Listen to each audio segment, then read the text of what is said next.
সাব্বির রহমানের হয়তো 2026 বিপিএলটাই শেষ সুযোগ আবারও লাইমলাইটে আসার। 2025 বিপিএলে তার বিধ্বংসী ইনিংসের কারণে তার ভক্তরা যেমন চেয়েছিলেন সাব্বির রহমান আবারও ব্যাক করুক জাতীয় দলে, ঠিক তেমনই কিন্তু তাকে নিয়ে অনেকটাই বিস্তার আলোচনা হয়েছিল। 2025 বিপিএলে তিনি শুরুর দিকে কিছু ম্যাচ খেলতে পারেননি, অর্থাৎ তাকে খেলানো হয়নি, কিন্তু মাঝে যখন তাকে ঢাকা ক্যাপিটালস খেলায় তিনি ছিলেন পুরা বিধ্বংসী।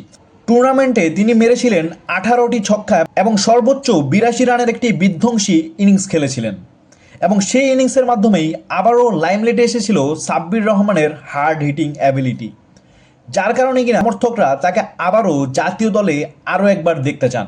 এবং 2026 বিপিএলটাই তার কাছে শেষ সুযোগ আবারও লাইমলাইটে আসার। দেখেন ঢাকা ক্যাপিটালসে 2025 বিপিএল এ সাব্বির রহমান যেহেতু দুর্দান্ত পারফর্ম করছে, সেই ক্ষেত্রে 2026 বিপিএল এর একদম প্রথম ম্যাচ থেকেই দেখা যেতে পারে সাব্বির রহমানকে, এবং এই বিপিএলটাই তার শেষ সুযোগ আবারও নিজেকে লাইমলাইটে নিয়ে আসার এবং জাতীয় দলে ঢোকার শেষ একটি সুযোগ হতে যাচ্ছে। যদিও সাব্বির রহমান কিন্তু 2025 বিপিএল এর পরেই জাতীয় দলে আরও একবার একটি ডাক পেতেও পারতেন, যেমনটা কিনা অন্যান্য প্লেয়াররা সুযোগ পেয়েছেন। তো গাইস, সাব্বির রহমানকে জাতীয় দলে দেখার ইচ্ছেটা কি আপনার এখনো আছে? বিশেষ করে আমি একজন সাব্বির ফ্যান।